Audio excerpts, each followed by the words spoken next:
Hello and welcome. My name is Jess, and you're listening to Legaltini, a dynamic, hopefully insightful, and somewhat entertaining podcast documenting my experience getting into law school and following my story in the years to come. I'm so glad you're here, and I'm very excited to share what I have to share with you. So grab your Legaltini and let's take a sip.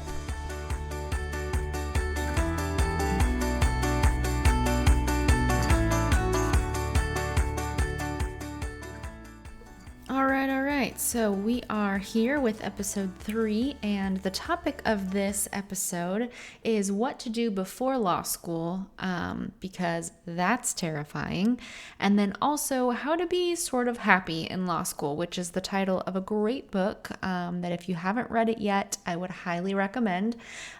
I will get into the book later and all of the many great things that I learned from that book and really took away from it. But first, we will talk about what on earth to do before law school. I've broken this down into 4 sections that I hope will be easy to understand and kind of give you a good baseline of some things you can do before law school. And then I also have a little bonus section at the end of things to not be afraid of in law school. So the first section is reading. Not any specific book, not necessarily even legal books, but just read. Read. I can't say it enough. I have heard from so many people that the hardest part of law school is the coursework reading load. So, anything you can get your hands on to just get yourself used to the volume of text that you'll be reading. You can certainly read about law school and about exam prep and, like self-help things, the Law School Confidential book I've talked about, any other kind of prepare you for this hard thing you're going to do books are golden, but also just fiction, any kind of novel, anything you can do to get your eyes, your mind, your body ready for the sheer volume of reading that you are going to be doing. So basically, you want to just continue to extend your period of time that you feel comfortable reading. So right now, if you were to just pick up a book and read, at what point, after 10 minutes, 30 minutes, an hour, at what point would you look up from the book and say, eek, I don't want to read anymore, or man, my eyes are tired, or oh, I want to do something else, or you get distracted by your thoughts, and kind of make note of what your natural capacity or ability is with reading a volume of text, and try to make that length of time longer, where you get lost in a book or where you're just able to kind of absorb without feeling overwhelmed by it, or not even overwhelmed, but just kind of full or like there's too much information overload. The goal would be to extend the amount of time that you feel comfortable kind of sitting in one attitude, doing the same thing, and that thing is reading, so that you're able to tackle the coursework that you have coming ahead of you without the added challenge of, oh my God, I'm so sick of reading. It's just something easy you can do now to prepare yourself and make it less of a burden later. There is a book that I have been reading, and I'm still reading it, called Reading Like a Lawyer, and so far it's been really helpful. I will do a podcast on that later, I'm sure, where I will go over pros and cons of that book and whether or not I necessarily recommend it. I would say so far it's definitely a nod for yes, but I will do more on that at another time. The second thing in my hierarchy of things to do before law school is to get organized. This is kind of a multifaceted task. There's lots of elements to this, but the first kind of more baseline thing is I would research your school and your town. So what I mean by that is if you're moving to another location for law school, you want to figure things out like where's the closest grocery store, where's the closest hospital or urgent care, what would be your plumbing situation. Should you call a plumber if you have an issue? And the reason that I'm talking about plumbers and that comes to mind is because I have water damage in my condo right now and I'm having to replace all of my floors. So, things happen, things come up, and if you aren't planning ahead and you don't have those things already lined out, it's really going to knock you sideways. So while things are calm and while you have the time, save the numbers in your phone so that they're easily accessible. You want to make sure that your grocery store is right down the road, that you kind of plan out how you're going to live your day-to-day life. Where is your gym going to be if you need to go on a walk because you're stressed out? Is there a nice park near your house? Is there a walking trail? How are you planning to get to school? Are you going to walk or drive or bike? A mixture of those things. What if it's raining? What if it's snowing? What if it's freezing? All of those things, so that you don't have to try to figure that out at the same time that you're trying to figure out law school. Basically, do some nesting before things get crazy. The last piece of getting organized is creating a space that you really love to work in and that you like to be in, and that you can find some peace in, because you're going to be spending a lot of time at a desk, and whether that's at the law school, at a library, at a coffee shop, at home, I would recommend having some sort of a space that feels like you and feels like home. So what I'm recommending, and honestly, I would recommend this for not only law students, but just anyone else going through more difficult times or a more challenging work environment. I feel like we've all gone through a heck of a several years here with COVID. So finding a space for peace for yourself, I think, can be really important and really instrumental in helping you process that situation. So not just law school students, but I think everyone can kind of relate to this. So what I'd recommend is having kind of some separation between your spaces at home. So have, your law school space where you have your computer set up, your desktop, maybe if you want to have like another monitor and a printer and your school supplies and your extra paper. All of the stuff that you need that is school related, have all of that together in a space that you really enjoy working. So if you have a cute plant that you want to put there, or a picture of your family, or things like that, like nest the space a little bit so that you enjoy being in that kind of environment, but also have another designated space that is not law school. So you never bring your law book into this other designated space. This is where you could read a novel, or where you could meditate, or where you maybe do a different hobby. Maybe you're really into working out or something, and so you have a home gym, or maybe you play an instrument, or you're into crafting, or you like writing. But just designate separate spaces so that you can try to achieve a balance between school and other things. You have to find a balance. You can't just be married to law school and that is all that you care about. I think it's just not going to be productive. You're going to burn yourself out and you're not going to have any energy left. Speaking from experience from healthcare, the expectation for a healthcare worker is that they are gung-ho, all in on every shift, because think about a doctor or a surgeon or something. If they're performing care on you, you don't want them to be thinking about something else that's going on in their life. It's important to you that they are totally invested and on for every shift. Think about nurses, thinking about people that give medication to old people. Stuff like that, where you don't want them to be off because a patient's life is in the in jeopardy if they are. And so we have this expectation for healthcare workers, and I'm sure there's other industries where this applies as well. But in my experience in healthcare, it's you have to be on all the time. And especially as a manager, being on call 24/7, you have to, even if you go out for some drinks or whatever, you have to be prepared to get a phone call where you're problem solving at any time. And so it just leads to this kind of inordinate amount of stress. And if you're not processing it, or if you're not allowing yourself to have work-life balance, there's no possible way to set yourself up for success in that. You are going to get burned out, period. Well, that was a bit of a tangent, but the point being, get organized, get kind of settled wherever you're going to be during law school or whatever hard thing you're going through. Okay, the third little section here is saving money, the hardest part of all. So obviously law school is not cheap. Hopefully you have some scholarship money to work with, and hopefully you have been saving for a little while. But you definitely want to kind of build up a nest egg or a little bit of savings, just because you never know what's going to come up, and money is stressful. And if you can try to avoid a little bit of that stress, then that's advisable. You might want to find another outlet for, anger, stress, whatever, other than retail therapy. Literally make a plan, because sometimes all you want to do is shop on Amazon or whatever, and you just can't in that time, or, you maybe shouldn't, but do what you got to do, right? So think of something else that could be a good therapy for you. Also, if you're terrible with money, you need to figure it out now. Don't wait until sometime later in the future. If you don't know how to work with money, now is the time to learn.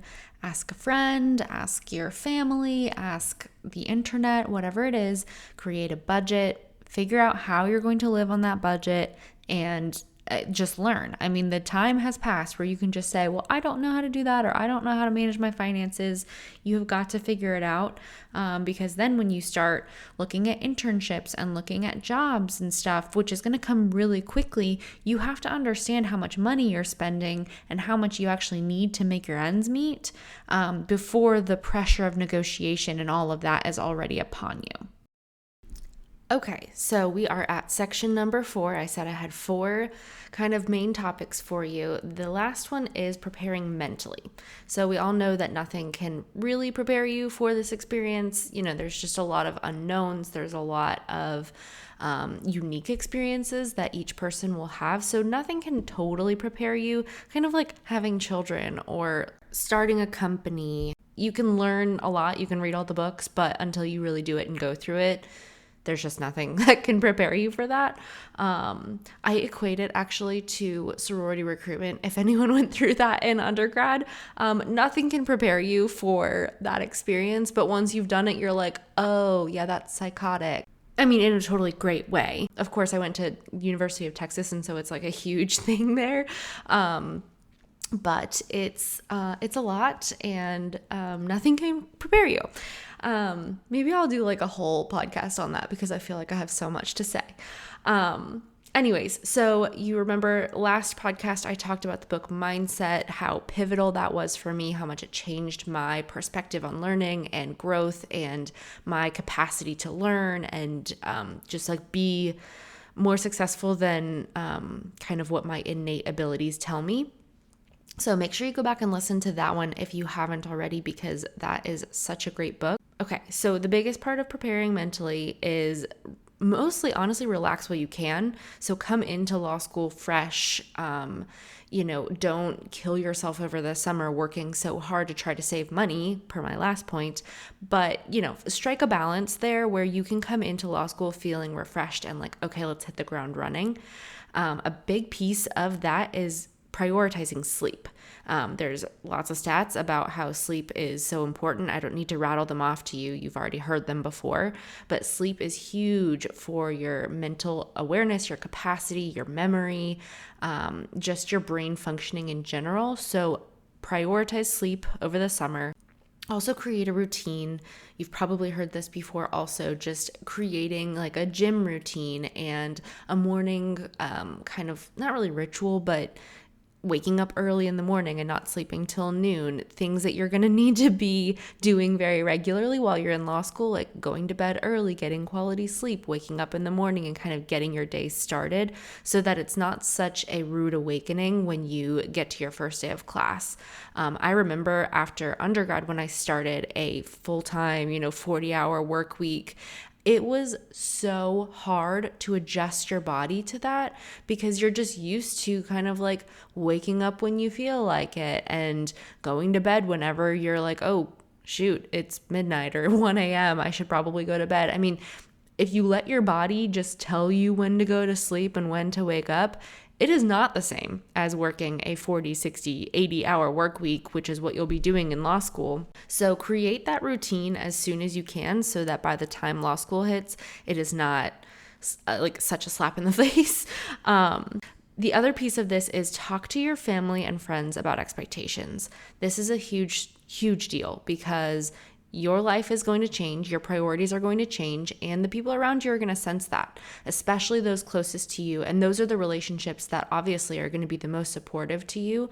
So make sure that you talk to them about, hey, maybe you talk to your mom every day, or you talk to your best friend every weekend for, you FaceTime for hours, or, those are going to change. Those dynamics are going to change temporarily. And you might still need to prioritize those phone calls, but the frequency, the duration, all of that, like it will just change. So make sure that you talk to them about those, the expectations that they have, because they're going to be really excited for you and like want to know, how's law school going? How is this hard thing going that you're doing? I'm so intrigued by it. And you're basically going to be like, I don't know, it's going fine. Like, I got to go. So they need to know ahead of time that, there are other ways that they can support you, and let them know what those are. So you can approach it kind of from a, hey, I'm about to go through this thing. This is what's going to go on. This is what I think it's going to be like. But honestly, who knows, right? I don't really know what my workload is going to be. So if you can just kind of be supportive from where you are and not badger me or make me feel bad for not coming home for Thanksgiving or things like that. Like if you can just be supportive, especially in this first semester while I'm figuring it out, like I will come to you when I'm able to. I promise, you're important to me. Things like that can really help loosen that tension, because people do get offended if you suddenly drop off. I mean, I'll like, my sidebar to that is that I think that really good friends and like true friends and people who really care about you and support you are going to not care. Like, right? Like, after 3 months of not hearing from you and you call them and you're like, oh my God, my life, they're going to just sit down and listen and be like, I love you. I'm supporting you. What do you need from me? Those are really quality friendships. So of course there's that, but you also don't want to just trample over your friends while you're enduring this hard thing. You want to kind of be upfront with them, significant others, family members, things like that. Talk to yourself also about these expectations, because you may be expecting yourself like, I'm going to study for 20 hours a day. I only need 4 hours of sleep. I mean, yikes, that's insane. I am such a sleeper, so can't relate. But talk to yourself about what your expectations are and what it looks like to be giving your best and trying, and then what it looks like to really allow yourself rest when you need it, and be gracious with yourself and love yourself, because you're not going to be perfect. You might fail an exam. You might fail a class. You might need to talk to the dean of students about like, hey, I have this mental health issue right now and I really need some help and I really need to talk to someone. What can we do about, this exam that I have tomorrow? Like, do those things, because they're important and worthwhile, and you are worthwhile. So prioritizing yourself is always worthwhile. So that's preparing mentally. I know that was kind of a lot. But, okay, bonus section. This is not necessarily on a list of things to do before law school, but just real quick, things to not be afraid of, or not be afraid to do. And item number 1 is talk to your professors. Don't be afraid of them. Yes, they might be a little bit older than you. They might be intimidating, but what they are looking for in their pupils is for people who are willing and able to come up and have a real conversation with them. And they're just people. I mean, they're not that scary. And if they're mean to you, then they suck. So that's the bottom line. Don't be afraid of them. Now, don't be disrespectful. That's not what I'm trying to say. Like, still obviously be respectful and professional. They are your professor. But don't be afraid to go up and like ask a question after class, or go to office hours and say, hey, I'm really not, getting this. Is there someone that I can talk to? Can I talk to you about it? Don't be afraid of your professors. The second thing is ask for help. Don't be afraid to ask for support from your friends. The example that comes to mind is my sister. Again, she's in med school, and she got in a car accident last year, and it was, obviously terrifying. She's fine. She's totally fine. But her car was totaled. She couldn't get to the grocery store. She was like, getting behind on her schoolwork because it was so stressful and she was having to figure out her car and all this stuff. And she had to just like call people and be like, hi, I need food. Can you take me to go get some dinner? And can you go, help me get to the car lot so that I can pick up my car and bring it to this? Like, she just had to like swallow her pride and say, hey, I need some help. And that can be really hard when you're feeling like you're in this position of, I'm trying to prove myself, I'm trying to get this degree so that I can, be this successful person, and yet you're having to make a phone call to say, hey, I need some help. There is no shame in that whatsoever. I mean, think about if someone called you and was like, hey, here's my situation. Could you support me in this way? You're going to be like, of course. Yeah, I'm there. Even for someone that you don't even know very well, maybe not a stranger, but like, someone you don't know very well, you're going to be like, yeah, girl, I got you. I can take you to grab your groceries or whatever. So don't be afraid to ask for help.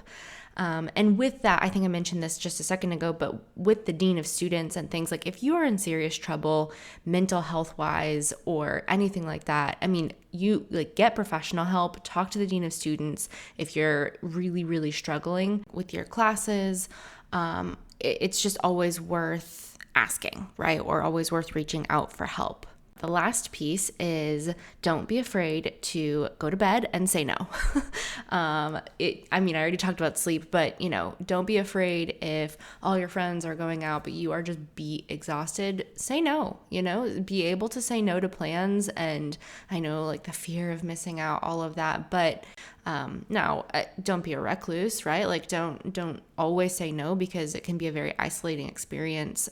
You're studying a lot on your own. You're alone quite a bit, right? So don't isolate yourself. I wouldn't recommend that, but definitely feel confident enough in yourself and know your boundaries and know where your kind of limits are, and be able to say no to plans if they don't totally jive with what you need. So speaking of boundaries and knowing your limits, things, that are going to serve you, the book, How to Be Sort of Happy in Law School, is written by Catherine Young, and this was a fabulous book. I really loved it. As you might be able to tell, I really enjoy mental health and kind of like wellness, things like that. So this book really focuses a lot on that, while also peppering in a ton of great tidbits and tips for law school specifically. It kind of debunks certain myths. One that I really identified with was self-sufficiency as a myth. It basically says like no one's doing these hard things alone. We all have support systems, which I already talked quite a bit about. It talks about how to handle certain situations. Like, for example, it talks about if you have classmates that are sort of bullies or mean, how to interpret that and how to, avoid being that person, and how to talk to professors, and just dealing with a lot of the kind of big, scary what ifs. This is a great book. I would highly recommend it. It's super readable, very easy. I read it really fast because it was lots of stories and lots of personal kind of positions, and it was a great book. Would really recommend it. And it comes recommended from a lot of law schools. Places that I've gotten accepted have sent, here's a list of potential books you might want to read, and this is almost always on the list. So it's a really good, easy read with a lot of insights from a lot. It's like kind of crowdsourced almost from a ton of other students, and she did a lot of research. It just has a lot of kind of practical knowledge in it that helps you find your little niche or your sense of purpose within the school. I'll definitely be bringing it with me and referencing it as I go, just because I want to be very conscious about prioritizing myself, as I've said maybe 100 times in this podcast. So definitely would recommend. And I, of course, have linked it in my shop on my website, which is legaltini.com. So you can check it out there. I don't get any kickback or anything from that. I just wanted to make it easy for you to find it. In summary, the 4 things that you could be doing before law school is 1, read to extend your mental capacity for reading. Number 2, get organized so you're not stressing about silly things when it's go time. Number 3, save money now and or learn how to plan financially now. Number 4, prepare mentally by resting, creating routine, and going over expectations with those you love and yourself. So that is everything I have for you for this episode of Legaltini. I'm super excited that you're here and that you listened. I hope that this information has been helpful for you. Definitely feel free to reach out if there's questions specifically that you want me to go over or anything you kind of want me to dive deeper into. I would be happy to do that. Don't forget to follow me on Instagram at legalteeny_podcast for more content, and also check out my website. It's legalteeny.com. Thanks so much for listening. This is Legaltini, your very own sip of law school.